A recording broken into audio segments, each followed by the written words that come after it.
bangi. Ozi tugenda wa? Tugenda wa mpozi? Tugenda ludda mami? Kabuye karuye? Tugenda wa? Nerabiddeyo bannange nja kuba Kayabwe tugenda Kayabwe. Nabagala okutuwa ku mabugo musobola osomba enamba ya famire. Nabaterako ku mabugo kubanga munnange gye yafiiridde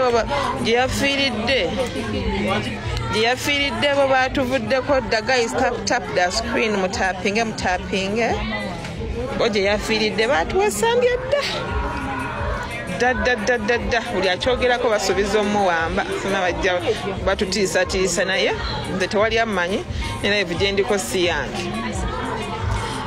Ne banaamukuza ssemu banaamukola taze sijja kubaayo. Guys, tap the screen. Don't judge mukwano. You're not good. We are not good. We are not judging. Naye bujingo first church ono omukyala yafiiridde mu church yabo. Oli yafiiridde mu katebe ng'atudde mu katebe agenze ku Friday osaba. Ne bamutwala ne bamusuula e Mulago. Owulira, they communicated to the family members ku ssaawa 7 naye nga bamutwalayo ssaawa 9 ng'obudde bukya ne bamusuula e Mulago. They had to communicate to family members ku ssaawa 7. Guys, tap the screen. Bajja kunonyanya bagenda kunsanga wani amanyi bagenda live yange tewali amanyi nze. Uyo mukwano gw'abangi bagenda kunsanga nzani amanyi ne live si yange nze gwe mulaba njogera ne live si yange mukwano gw'abangi uyo bannange ndikubalaga mukwano gw'abangi. Tap the screen loza mulira emiranga bajjiya njulira. What really happened? Omukyala Irene Kyazike yetwakafunako yabewaka ku Friday n'ategeeza abaana nti agenda mu night prayers abeeyo ku makya abeeko byagenda kusasula gye yali alina okugenda okusasula ndowooza school fees. Abadde alina abaana bana. Sorry. She was a single mother. Asasula school fees somewhere ku ssomero. Then amala ayitireko mu katale agula ebikozesebwa. Alabika abadde mufumbi wa mmere endejje eyo. So bwe yagenda, of course tewali kwebuuza nga takomyewo bulijjo agenda mu night prayers. Bagenda okuddamu okuwulira nga waliwo omukyala bamuyita Sophie abakubira essimu wakaludda wa saidi ki ng'agenda ng'atuuka ng'abagamba ng'ababikira nti ono yafudde ali mu ggwanika. Kyeyasooka obbagamba awo nti yafiiridde mu katebe ali mu ggwanika ati n'avaayo. That is Saturday, sanga 9. N'avaayo n'agenda kati bana bagenda mu ggwanika ku Saturday abewaka ne bagezaako okusaba omulambo gwe tebaagubawa oba waliwo byali bigenda mu maaso I think ne bagubawa enkeera ku Sunday. Ku Monday ne bagenda ewaka e Kayabwe gye bamuziise kati tebaawuliddeko nti oba n'obubaka obukola naye kyasinze okutawaanya abafamire be nayogedde nabo nti omukyala Sophie bwe baddamu mukubira essimu ono eyabika nabagamba nti byemwogera sinze njogerera kyaki actually n'omuntu teyafiira ku kyaki naye kambafunire omuntu omutuufu ogwokwogera naye ne baddamu ne bamukubira mbadde bize naye kamubafunire n'amala najjako ssimu n'atabaddira mu ngeri y'emu. Naffe bwe twamukubidde yakutte bulungi. Actually it was a missed call. N'amala naddamu n'akuba. Bwe yakubye olwawulidde nti investigator simu n'agibalula n'agijjako. So ebintu ebyo bityo bibiri naye ate ekisinga ekituyingiza mu bintu bwe biti kati nti ab'Oŋŋanda bagamba nti omulambo gw'omukyala gwabaddeko ebikuyiro nga ayinza okuba teyafudde mu nfa gye baadde bagamba nti yafudde peacefully nga kiyinza okuba nga kiriko ki. So bwe nababuuzizza kyomukisa omubi nti Uganda amateeka gakwata kwabo bokka balina okukwatibwako abatali connected. Ekyo nno kikyali kibi nnyo tatya mu nsi yaffe Uganda nti amateeka galondobamu. Okitegeera tulaba mu nsi endala abayimbi ab'amaanyi bapoliticians ab'amaanyi etteeka besanze saidi y'etteeka ekyamu ne bakwatibwako ne bakolebwako. Naye kati wano weesanga nti no nti there is nothing.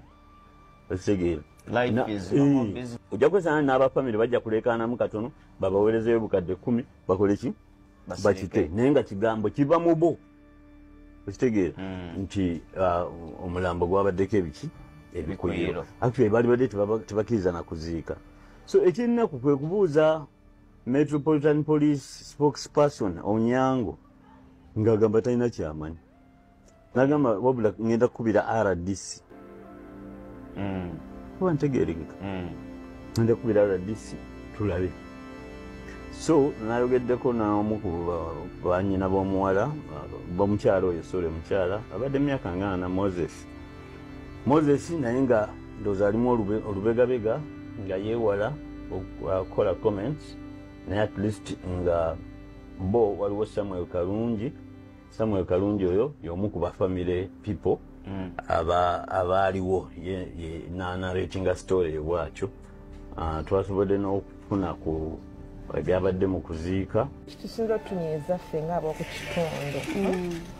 Omuntu asabidde mu kyaki ya Pastor Bujinga emyaka n'emyaka kuva ng'akyali ku bbatiba. N'omukazi eyazze okubabikira nga mukambwe muziki yazze ku booda n'abagamba bandagiridde wano owulira mondagiridde wano nze mba ku kyaki ya Kanani omuntu wamwe yafudde owulira naye twamututte muki mulago mugende mulago mu mochari mumukole ki mumunoonya ali mulago mu mochari namugamba badde bagana okukuba n'abantu balina eddiini badde bagana ebooda ogisasula ate musasula booda kaki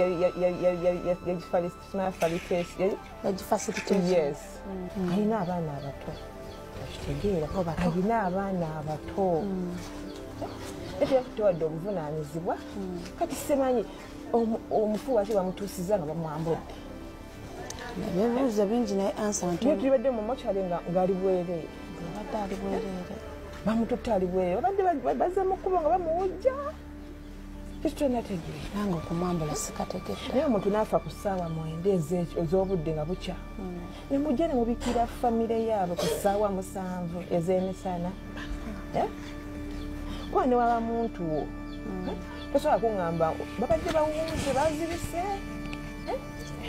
kuva ssaawa 9 ssaawa 10 11 12 1 2 3 4 5 6 7 10 hours nga tebalina communicatinga n'abafiiridde abantu ate nga bamututoledde akaseki bamututoledde afudde katwaga kakyaki ekiri awo abo Olimbero sigala kwe Katonda Olimbero sigala kwe Mukama Olimbero sigala kwe Katonda Olimbero sigala kwe Mukama Olimbero sigala kwe Katonda Olimbero sigala kwe Mukama Olimbero sigala kwe Katonda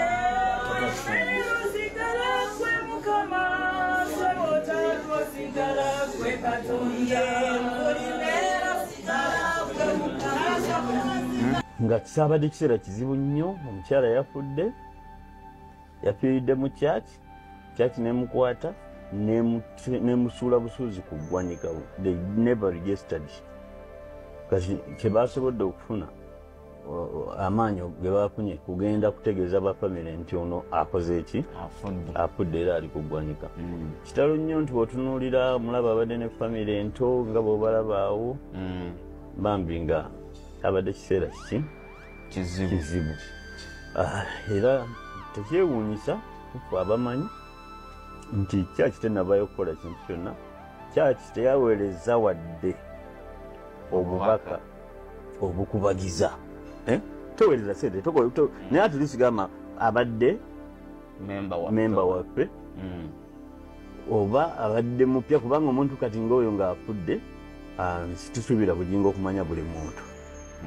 Ekitegeera nebuuza abakebezi, waliwo abakulu bakkanisa nobabuuza amaze ebbanga ki wano mu bitabo agamba atya, kubeera ne sitiiru n'okufuna enamba ye babikudde mbu mu bayibo ye mwe bajja eki mwe bajje buli fiiti buliko relatives okusobola obbakubira.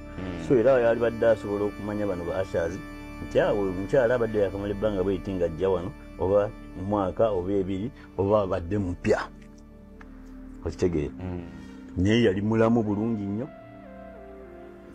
n'ava ewaka bulungi nnyo, tewabadde nakumunoonya. Era kyoba olaba nti kuba baali bamanyi ajja kusulayo, bano baadde balina okugenda obbabikira, otherwise balirowooza nti ndowooza night prayers zeeyongerayo, omanyi bwe bugwenyi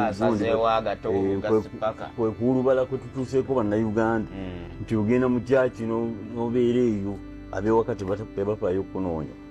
Andike bwe nti basawo ne bannyabo olunaku lwali lwakutaano.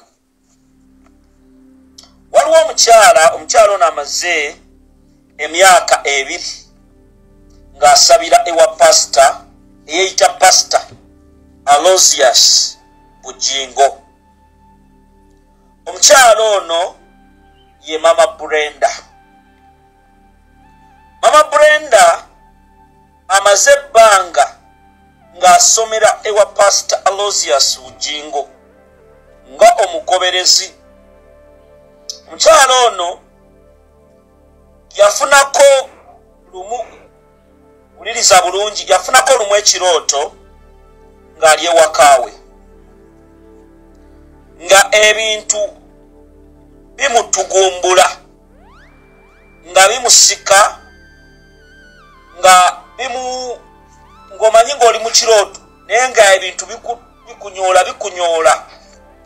Oluvannyuma lw'omusumba Aloysius Bugingo lumu bwe yali ng'asabisa ku Kanani, ayina amazzi, ekintu ekyefaananyiriza amazzi, emboozi muwala we yaginyumya, ekyefaananyiriza amazzi kye yamukoonako n'amuyiwako. Bwe yamala okukimuyiwako, omukyala ono nti yeekanga. Bwe yeekanga n'alowooza nti kyamagero ekimukoleddwako. Nadde waka yafunira ekirooto kye mbagambye. Mama Brenda omukyala ono abadde ayina emyaka egiwerera ddala 42. Mama Brenda olunaku olwokutaano yesitula n'agenda ku Kanani ew'omusumba oba yeeyita omusumba Aloysius Bugingo. Mama Brenda bw'atuuka mu kkanisa n'atuula kumpi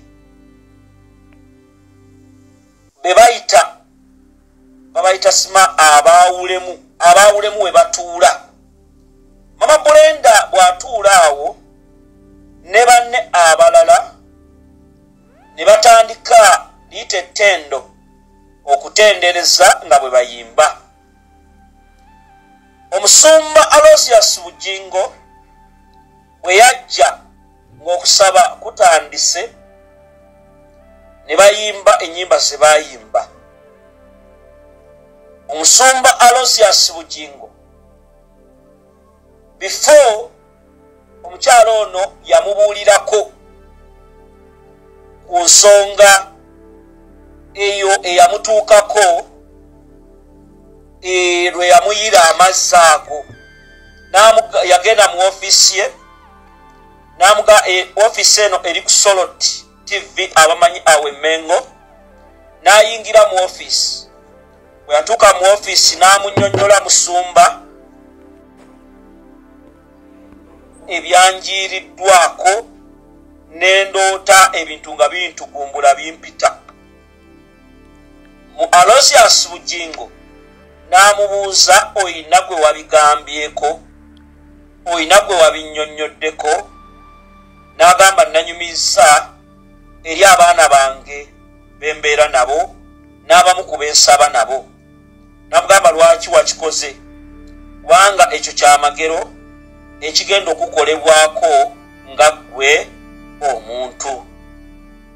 Kyala n'agamba naye kyamagero lwaki Musumba sikyogera n'ekimatiza abalala ne basobola okujja mu kanisa. Wendaga wakaabya era nja kukusaba oba olina omutima omunafu, oba olina emmeme ennafu, osooka ove ku vidiyo. Kubanga bino ebintu biri mu makanisa, bino ebintu biri mu bufere. Omukyala oyo ng'ava mu office, Mukulu Bugingo yamukuba ebifaananyi, bwamukuba ebifaananyi era n'amuyiira gwe yayita omuzigo nti gugenda kumutereeza. Era mu office omwo n'amuwa ebintu ebirala by'abaana aba. Basawo ne bannyabo, omukyala oyo ng'ebyo byonna biwedde, yeesitula ku lunaku olwokutaano n'addayo ku kanisa ku kye bayita lunch hour. Lunch hour eyo Omusumba Aloysius Bugingo ye yagikulembera. Omukyala yajja mu maaso n'atuula we bagamba nti oba abaawulemu we batuula. Abaawulemu mu kanisa y'embu waliwo abantu bayita abaawulemu abafunye amafuta. Bw'aba asaba n'akugira nti oyo afunye amafuta, oyo afunye obwannabbi, oyo n'akola ki? Okusaba kutandika. Okusaba kutandika, Mukulu Bugingo yasooka kukwata ku bantu abasabira. Bwe yali nga abasabira n'ajja n'akwata ku mukyalo oyo. Bwe yamukwatako n'adda waggulu. Waayitawo eddakiika 2 omukyala n'agwa mu katebe. Mama Bulenda bw'agwa mu katebe, Bugingo amulaba. Basajja be abadduka ne badduka emisinde ne bamwetooloola mangu nnyo, ne bamubikkako leesu, ne bamuteeka kantu bakayita ka stretcher ng'azirise, n'abakyala abalala abaaliwo ne bamutwala emabega wa tentisi. Nti bwe bamutuusa emabega wa tentisi, bano abagoberezi kye baakomako okulaba, ne bamutwala awo. Balina ekifo kyabwe, balina gye baamutwala, ne bakola bye bakoze. Ngenda babuulira buli kimu, era asomera ku Kanani. Njagala message eno ogifune, kubanga waliwo engendo okwabya, waliwo engendo pala. Kakati bino byonna biriwo ssaawa 7 n'eddakiika 45. Omukyala embeera egize Bugingo ayigirizaako beki amaliriza. Bw'amaliriza ava ku kituuti, teyayogera ku mbeera ya mukyala oyo, n'afuluma ne basajja be ne bagenda ew'omukyala. Mama Bulenda nga yasirise dda, yafudde dda,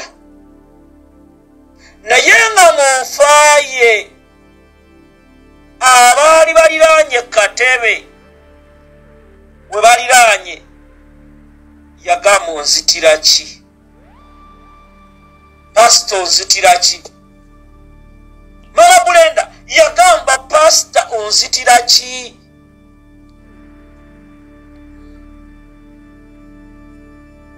Mama Bulenda bano abaali bamuliraanye baabayita muwulidde bigambo ki byayogedde biki ne babasirisa naye abatatya ne boogera olwamala Bugingo omubiri ogwo bakolerako ebintu byabwe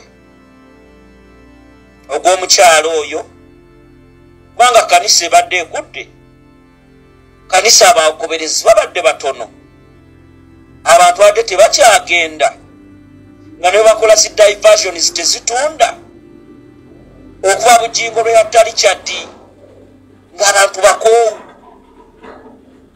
Pastor Aloysius Bugingo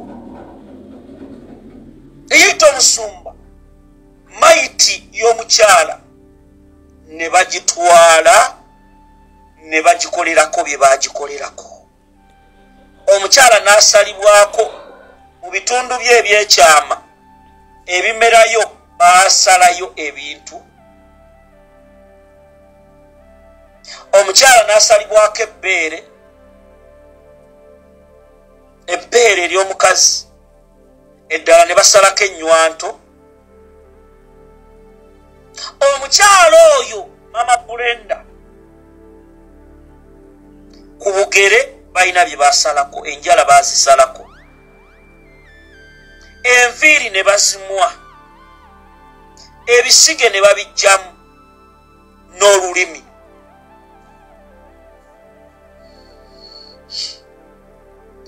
batuuka ku ssaawa zaabadde 10 maiti bwe bagijja ku kanale ng'abagoberezi bonna bavuddewo kubagyetoolooza babaga bannange olwaleero waliwo ebigenda okukolebwa biki bulijjo nga tebabagobaawo mangu ne beetoolooza omulambo kanale laadi eyo simanya biki Bugingo nga jjeemu n'amasaati ge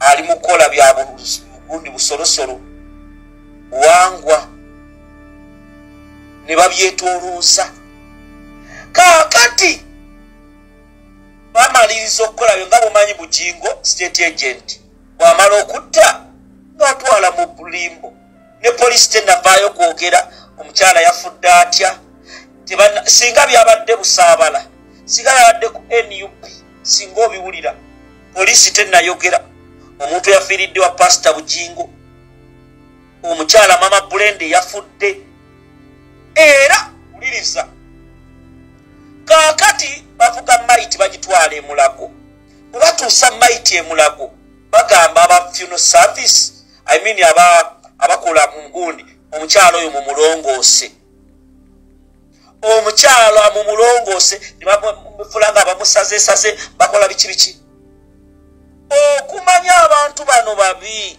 Bugingo n'akwata omukyala omu akola ku kanisa n'akwata boda n'agiragira vuga ogenda obikira abaana be mukazi obwana buto mukazi abadde munaku ne bajja ne babagamba boda esasuddwa mama mmwe mukama amuyise ng'asaba mukama amuyise ng'asaba boda mama abaana ne bawunga abaana batuuka babagamba mu mbiri gwa nyammwe mugende ku mokyala e Mulago ab'ekyalo beekise bagamba ye omuntu yafiiridde ku kanisa yadde keesi yadde ki babagamba abodaboda fe tugisasudde mugende munoneyo maiti kaakati babagamba enfa y'omuntu yabadde atudde simanya na pressure ne simukuba abafamile ne basooka ne bakikkiriza abafamile bwe bamala okukikkiriza ne bagenda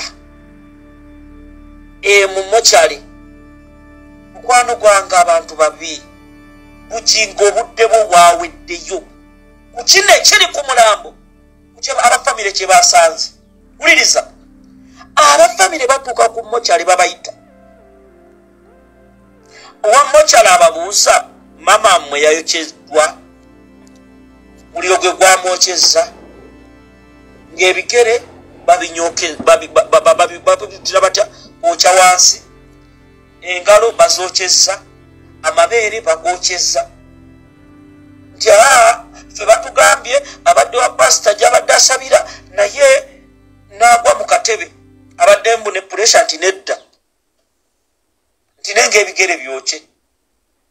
Abamokyali be babuusa bali bakuba babayita mu kukola zi postmortem report, mujje mukebere omulambo gwammwe oba yoono.